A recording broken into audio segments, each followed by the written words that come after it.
कि लालटेन को बुझा देना है। देखिए, तो हम लोगों के आपस की थोड़ी गड़बड़ी है, जिसके चलते लालटेन भुकभुकाने लगा है, वरना लालटेन तो कब का बुझ चुका था। याद नहीं है 2010 में नेता विरोधी दल की हैसियत भी नहीं मिल पाई थी विधानसभा में, लेकिन होता है थोड़ी गड़बड़ी राजनीति में, हम ही लोगों से हो गई। अभी जो गठबंधन एनडीए का स्वरूप है, इस स्वरूप में एनडीए गठबंधन अगर पहले भी रहता तो लालटेन बुझ ही नहीं गया था, लालटेन का शीशा भी चकनाचूर हो गया। अब पिछली बार भी थोड़ी गड़बड़ी हो गई, चिराग पासवान जी अलग, उपेंद्र कुशवाहा अलग, अब उसके कारण थोड़ा भुकभुकाने लगा। अब उसके चलते इनको लगता है कि हम तो फिर से लालटेन जला लेंगे। अरे कैसे जला लीजिएगा फिर से लालटेन? अब घर घर में बिजली है, गांव गांव में बिजली है, और घर घर में बिजली ही नहीं है।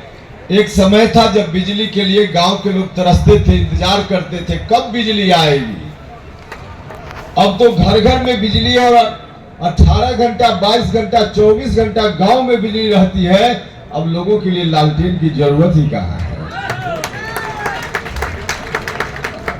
भाइयों और मित्रों, आज देश के लिए जरूरी है कि नरेंद्र मोदी जी फिर से भारत के प्रधानमंत्री बने। हर आदमी के लिए जरूरी है, और मुझको खुशी है कि देश भर से जो खबर आ रही है, हमारे प्रधानमंत्री जी का संकल्प अब की बार 400 पार, यह संकल्प निश्चित रूप से पूरा होगा। जो खबर आ रही है उसका यही अर्थ है। आज देश भर के लोग चाहते हैं नरेंद्र मोदी जी प्रधानमंत्री बने। क्यों चाहते हैं? एक तो दुनिया भर में हिंदुस्तान के डंका को फिर से बजवाने का काम हमारे प्रधानमंत्री जी के चलते संभव हुआ, दुनिया भर के लोग देख रहे हैं। और इतना ही नहीं हुआ, गांव का गरीब आदमी, समाज की अंतिम पंक्ति में खड़ा व्यक्ति भी आज प्रधानमंत्री जी की चिंता के केंद्र में है। अब तक किसी प्रधानमंत्री ने जो नहीं किया था, गरीब लोगों को ध्यान में रखकर आज के प्रधानमंत्री नरेंद्र मोदी जी कर रहे हैं। फ्री में लोगों के लिए राशन, और वह भी 80 करोड़ हिंदुस्तान के ऐसे लोग जिनके लिए हर महीने फ्री में राशन का इंतजाम किसी दूसरे प्रधानमंत्री ने इतने दिनों तक नहीं किया था। पिछले कई वर्षों से राशन मिल रहा है, और अभी फिर से हमारे प्रधानमंत्री जी ने कहा है इस बार सरकार बनेगी तो अगला 5 साल तक फिर फ्री में मिलता रहेगा। गरीब लोग पहले इलाज के लिए परेशान होते थे। गरीब आदमी घर में कोई गंभीर बीमारी से ग्रसित हो जाए, पैसा नहीं, कहां से इलाज कराएं।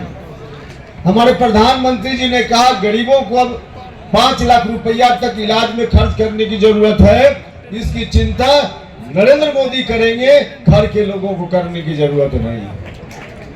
5 लाख रुपया तक फ्री में। जिनके पास राशन कार्ड है, सबका आयुष्मान भारत योजना में कार्ड बना है।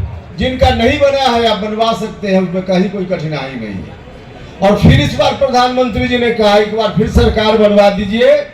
जिनके पास राशन कार्ड है उनका भी, जिनके पास नहीं है, हर घर हर परिवार में वह व्यक्ति जिनकी आयु 70 साल से ऊपर हो चुकी है, हर बुजुर्ग के इलाज की चिंता नरेंद्र मोदी जी करेंगे। अब परिवार के लोगों को करने की जरूरत नहीं है। हर तरह से गरीबों के लिए करने का काम हमारे प्रधानमंत्री जी ने किया। डबल इंजन की सरकार ऐसे ही नहीं है, दिल्ली की सरकार में रहते हुए भारत की सरकार ने किया, और आदरणीय नेता नीतीश कुमार जी ने बिहार की धरती पर जो किया है, हिंदुस्तान में उदाहरण है। भाइयों और मित्रों, जो लोग भी आज आकर आपको कहते होंगे कि हम सामाजिक न्याय के बहुत बड़े चैंपियन हैं, हम पिछड़ों अति पिछड़ों के बहुत बड़े दलितों के हितैषी हैं, 2005 के पहले तो उन्हीं की सरकार थी। 2005 के पहले किसने रोक दिया था? दलित महादलित परिवार का, अति पिछड़ा समाज का कोई व्यक्ति वार्ड का मेंबर बनना चाहता था तो 5 के पहले वार्ड का मेंबर बनने तो लोग देते ही नहीं थे। नीतीश कुमार जी आए, एनडीए की सरकार आई, इन्होंने ऐसा इंतजाम किया कि वार्ड मेंबर की चिंता तो छोड़ दी।